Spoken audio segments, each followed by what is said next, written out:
Hi, this is Mark from LongIslandWatch.com, reminding you that when you purchase, it doesn't have to be a watch, it could be anything online, you're supporting, obviously, the vendor from which you purchase it from. So if you buy it from me, you're trusting me and my store, and you're supporting us.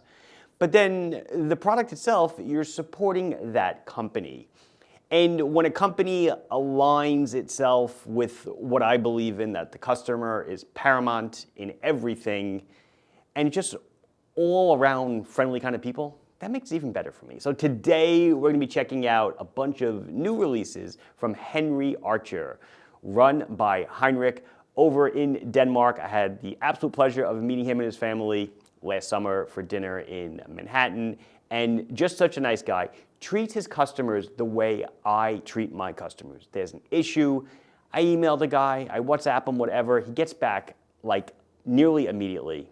And it's amazing. I love to see it. We share pictures of family, vacations, etc. So nice. So, absolute pleasure to show you. Awesome watches today for my own wrist check. Wow, I have a dichotomy on today, if there ever was one. One wrist I am wearing my white Cassie Oak. I gave the manga blue version a rest for a little while. And on my other wrist is my Blue Dial Daytona. Haven't worn it in a while, figure I'd break it out. No real reason why, but hey, there it is. Anyway, that's it. Let's check out the watches. So I'm going to be showing you 5 different Henry Archer watches. They fall into a couple different categories, Nordso, Vesterhav. And, but within each one, there's a bunch of different dials, executions. A few of them are space themed. I'm starting with one of them. This is the, let me see how it's spelled, Enceladus dial, which is a moon of Saturn, and it has some geometric shapes on its surface, and that has been echoed in this dial. Almost like one of the Seiko dials, like with the brickwork in them. It's kind of what it reminds me of, but wow. This is, look at that. You know, as a watch manufacturer, I look at this and I'm like, how the hell did he even do this? That is so cool. So this watch is gonna come to you at $592. It's more than a lot of the other Nordsos, probably because of that dial. I imagine that dial has a high, I don't want to say high failure rate, but has a high reject rate. So it's probably built into the price, and it's probably difficult to make. So, but it is a great size.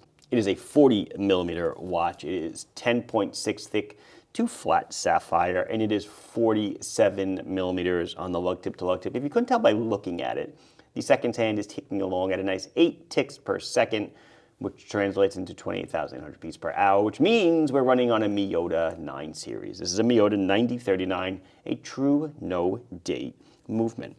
We do have a nice exhibition case back. You can see the Henry Archer rotor and your classic finishing of the Miyota 9000 series movement.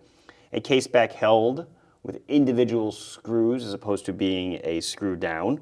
Sapphire crystal on the front and back, which is cool. A 20 millimeter bracelet, which has the clasp that they're becoming, I guess, standard issue on. They use this on everything.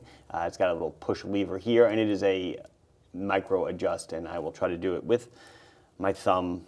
There's a little push button down here. You have to tilt it forwards, and wearing gloves, it kind of is tough to get here. See if I do it like that with my other hand, you can see it opening up. So you push that down and you pull it out, but with a glove on my hand, it is not the easiest, there it goes, easiest thing to do. So it's that, 20 millimeters, and it looks like it's tapering down to 18 at the clasp. It might be 16 at the clasp, but you probably don't care because you're not going to change the clasp. Because its awesome water resistance is 200 meters, and is a screw down crown. Unscrew it to set the time, wind it, one click out, hacks, etc. All that stuff. That's why, as I said, we have a beautiful dial, hands, markers, great loom. We'll do loom at the end, and we have a unidirectional ratcheting bezel, which admittedly with gloves is a tough one to do, but without gloves, trust me, it is no problem at all. You just have to grip, you have to grab the outside of it there, in case you don't believe me. So, there you go. And then I overshot it, so too bad anyway. So this is, as I said, the Henry Archer Nordso Enceladus dial. And let's move on to another kind of spacey looking dial, and it is our old friend Aventurine. And this is, I gotta find it, this is the Ad Astra aventurine dial. So this would be that glass aventurine, so kind of mock aventurine, if you will. It's glass that's mixed in with metallic bits to give it that shininess. Ad astra, Latin phrase meaning to the stars. So this is also a Nordso. And man, doing this with gloves is hard. This is also a Nordso. So everything I said before is kind of still true. The size, the movement, the shape. The only thing different would be, again, that dial. So as I rotate it in the light, check that out. Is that beautiful? Yeah, it is, right? It is beautiful. This one's also $592. This one happens to come on a beads of rice bracelet instead, and it does look like your little rice beads are individual. They're not solid centers, so much more supple. Definitely a high quality bracelet. So I'll go quick through this one because it's pretty much the same thing as the one you already saw. Might as well, you know what, let's finish it up with the Optic White. This one really grabbed my attention, although I think the first one is probably my favorite of the bunch. But this is another Nordso. This is the Optic White dial, and it's got a nice pattern to it. And this one actually has a date, and we are looking at a Miyota 9019 on this one. I love the blue, the orange, the white, all colors that just work wonderfully together. Still the same 40 by 10.6, by 47 on the lug to lug. 20 millimeter bracelet, same clasp, etc. Again, we're just looking at different dial hand execution. $534 for this one. It's more of a standard dial, even though the dial itself does have a geometric pattern pressed into it. Beautiful, beautiful looking watch. And so now let's get into something new. I want to show you, they came out with a Vesterhav, which is a line I've already carried from them. It's basically a non-rotating bezel version of the Nordso, more or less. But this one happens to be a 38 millimeter variety. I'm pretty sure this might be their first foray into 38. I could be wrong. I don't follow the brand intently, but definitely this is the first time I've had in the store a 38 millimeter version. So this is running on a Miyota 9019. So it's got, you see the date window down there. It's 38 by 10.5 thick by just 46 on the lug to lug. So we're squat a little bit more.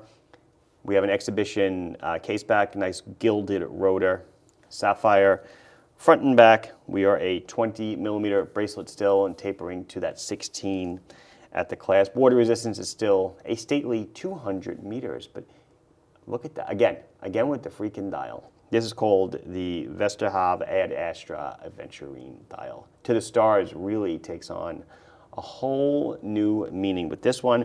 $534. And the last one I want to show you is the first one I've ever had from them, with a rubber strap. So this is the Nordso DLC Neon Purple.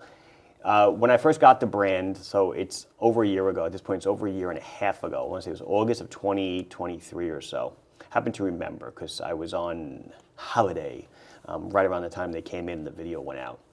I was hit immediately with their purple dials. Their purple dials were fantastic. Cosmic purple, neon purple, all this stuff. The cosmic purple sold out like it was crazy. But anyway, so now it's back, but now in a DLC case. This is your neon purple dial in a DLC case, and no DLC bracelet though, you get a rubber strap, okay? FKM rubber, so it's a nice strap. Matching buckle, so it fits the whole motif of the watch.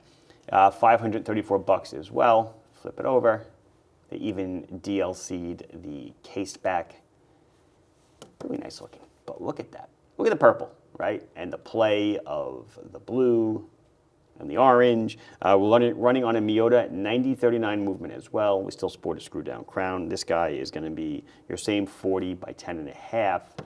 And that's it. All I need to do really is try on two of them, right? I'll try on this one and I'll try on this one because that will cover me in the 38 to 40 range for you folks. And we will also do lume. So here's that 38 millimeter Vesterhav.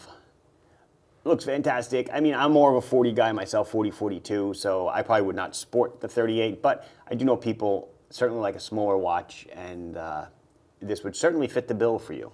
And there's that Enceladus dial. That is so freaking cool. What a dial, huh? Look at that. Look at that come to life. That is gorgeous, gorgeous, gorgeous, gorgeous. This is your 40mm version on my 6.5, 6.75 inch wrist. This is more like the size that I would sport. Looks fantastic. There's really nothing to say. They use amazing, amazing loom. You can see the Nordso 40 on the right and the Ad Astra, the Vesterhoff 38 on the left. Super Luminova clearly shines bright, shines through. Amazing. And there you go. So what do you think? Worthy of your money? I think so. I love what they're doing. The dial work, phenomenal. Well put together watches.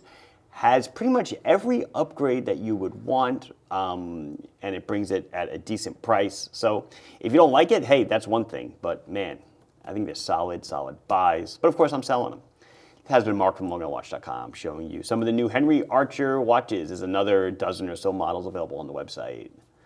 Please like the video if you enjoyed it. Subscribe to the channel if you haven't done so. Questions, comments, anything else, put it down below. I'll be sure to address it as soon as I can. Thank you for watching. Bye-bye.